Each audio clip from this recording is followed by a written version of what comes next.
All right, so today is going to be a very somber episode. With that being said, actually a bit self-referential, but the graphics and the images and the topics of this video may be disturbing to some.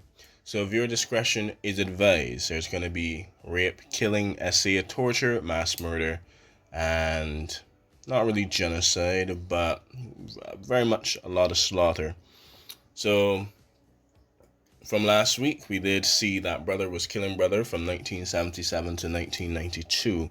Now, today we're going to be seeing how these things have culminated into war crimes on both the RENAMO or anti-communist side and FRELIMO, the communist side.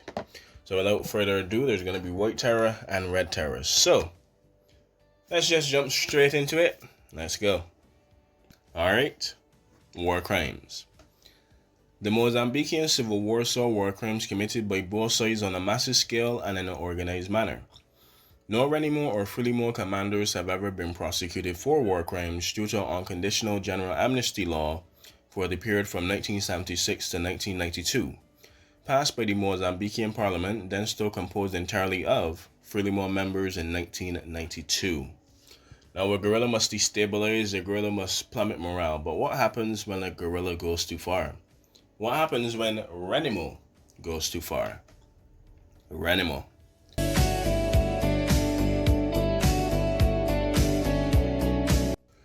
RENAMO systematically committed atrocities as part of its war and destabilization strategy and strategies.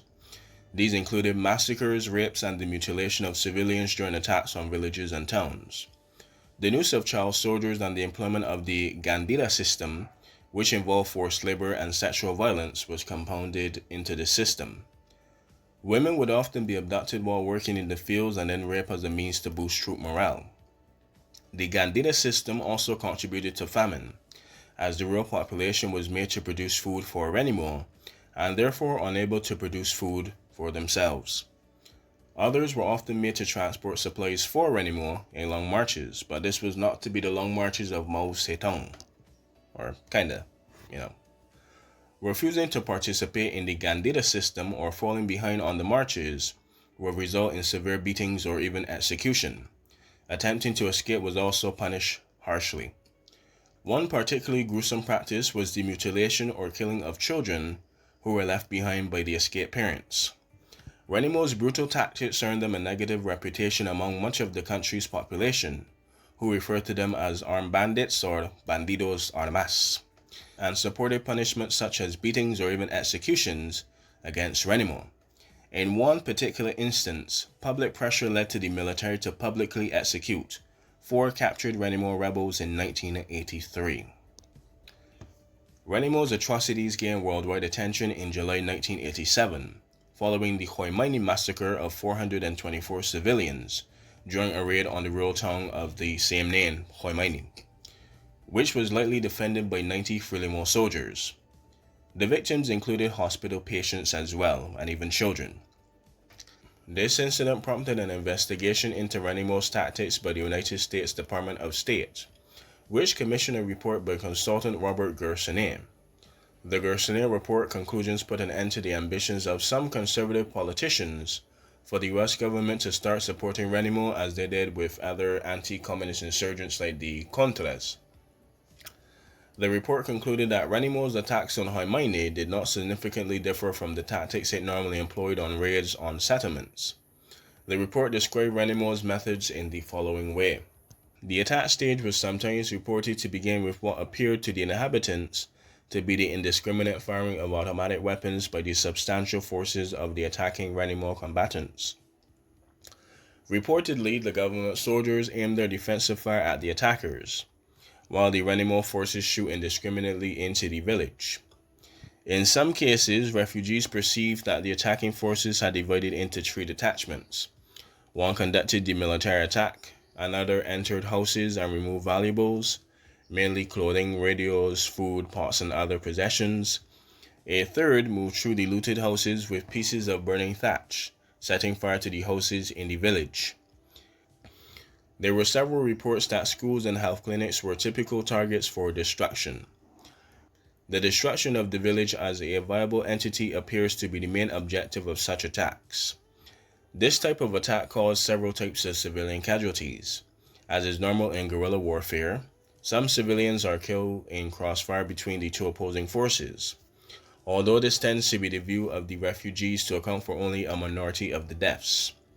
A larger number of civilians in these attacks and other contexts were reported to be victims of purposeful shooting deaths and executions, of axings, knifings, bayoneting, death of burning or burning to death, forced drowning, and asphyxiation, and other forms of murder where no meaningful resistance or defense is present. Eyewitness accounts indicates that when civilians are killed in these indiscriminate attacks, whether against defended or undefended villages, children are often together with mothers and elderly people are also killed. Varying numbers of civilian victims in each attack were reported to be rounded up and abducted. According to the Gerson report, RENAMO's abuses were far more systematic and far more widespread and serious, or more serious, than FRELIMO's. The refugees interviewed for the Gerson report attribute 94% of the murders, 94% of the abductions, and 93% of the looting to RENAMO. Political commentator Mahmoud Mamdani estimated that as many as 100,000 people were killed by RENAMO during the war, citing the Gerson report as... According to the Gerson report, RENAMO's abuses were far more systematic, widespread, and more serious than FRELIMO's. The refugees interviewed for the Gerson report attribute 94% of the murders, 94% of the abductions, and 93% of the lootings to RENAMO. Political commentator... I'm going to do a French accent, but we'll keep it straight, we'll keep it narrow because this is kind of serious, right? There can be no doubt that the war was largely one fought against civilians. I'm also convinced that the war was equally savage on both sides, even if the total domination of the media by FRELIMO for the 15 years of the war had led even those most desirous of remaining objectives to... Ah, man, I could have just finished that then. Alright. Run it up. Hey. Alright, I was going to do a French accent, but we're going to keep it straight. We're going to keep it pretty serious. Oh my gosh. This. Right. Alright, I was going to do a goofy French accent, but we're going to keep it straight. We're going to keep it kind of serious, actually. So, there can be no doubt that the war was largely one fought against civilians. I'm also convinced that the war was equally savage on both sides, even if the total domination of the media by FRELIMO for the 15 years of the war had led even those most desirous of remaining objectives to attribute the majority of the atrocities to RENAMO. The people themselves were not duped. They attribute various acts of barbarity and certain massacres to RENAMO 1 and others to RENAMO 2. The euphemistic term for FRELIMO soldiers and militiamen acting on their own. So RENAMO 1 is the official RENAMO, and RENAMO 2 is what you would call the FRELIMO soldiers and military and militiamen that acted, for their sake. But as a government, you must crack down hard. Like the Americans in Vietnam, the Soviets in Afghanistan, and the British, pretty much 90% of the world, all must do evil to root out evil. Really? But FRELIMO, like the man just said, and obviously the beginning of the video said, FRELIMO was not innocent either. FRELIMO.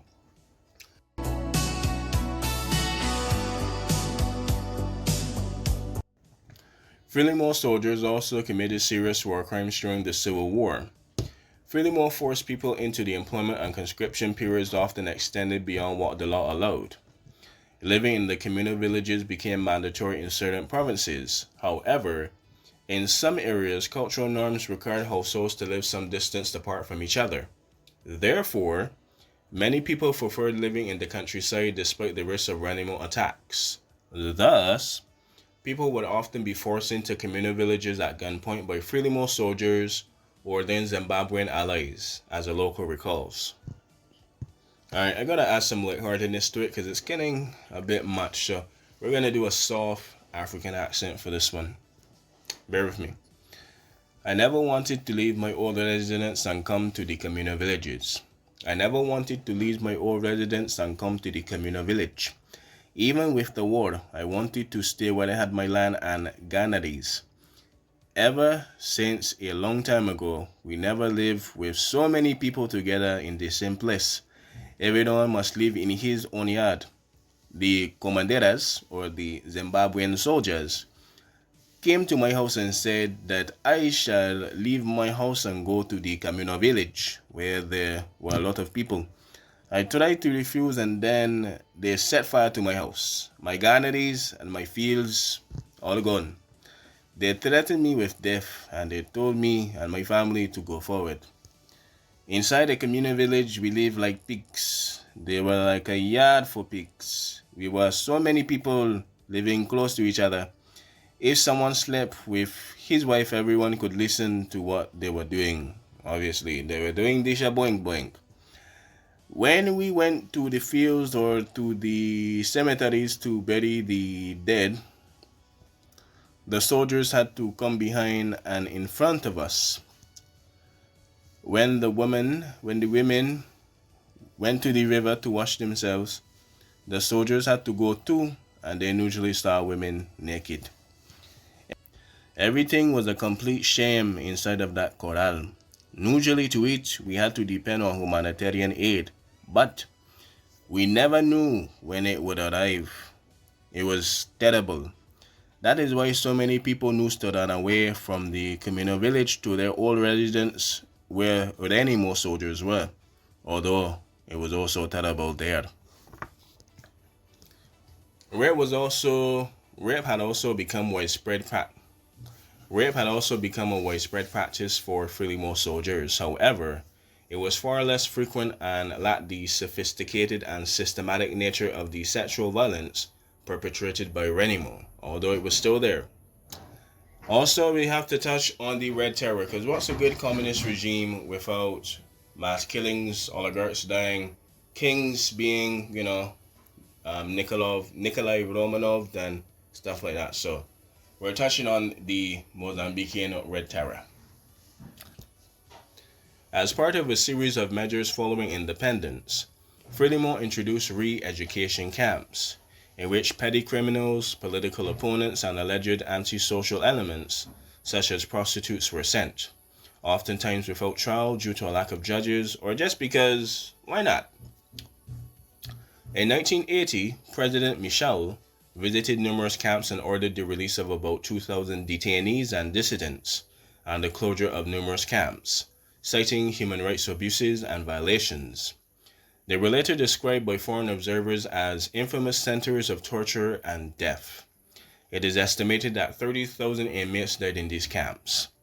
The government was also accused of executing thousands of people while trying to extend its control through the country. So, not as crazy as the Russian Revolution or even its neighbor to the north, Somalia, but the Red Terror did come to Mozambique a little bit. We'll touch on that a bit more in another video, but for right now, brother killing brother, brother raping mother, child being, losing a hand, losing a leg. That is the reality of the Mozambican Civil War.